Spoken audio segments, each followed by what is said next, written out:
సాధనకు నిర్లక్ష్యం విషంతో సమానం.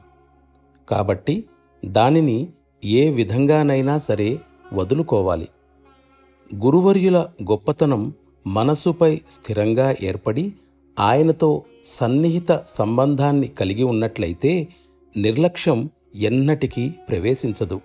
అయినప్పటికీ ఆ విషయంలో సాధకుడు తను కావలసిన ప్రమాణాన్ని చేరలేకపోయినట్లు భావించినట్లయితే అతడికి ప్రార్థనే శరణ్యమవుతుంది. వాస్తవానికి ఈ విషయాలు లయావస్థ బాటలో తొలిమెట్టు వంటిది. అందులో తగినంతగా పురోగమించినప్పుడు పతనం చెందే అవకాశం చాలా వరకు తగ్గుతుంది. పతనాన్ని నివారించటానికి ఫలప్రదమైన ఏకైక సాధనము గురువు రూపంపై ధ్యానం చేయటం. నిజమైన అర్థంలో ఆయన గురువై ఉండాలి. సారూప్యతను పొందటంలో ఈ పద్ధతి ఎక్కువ సహాయపడుతుంది.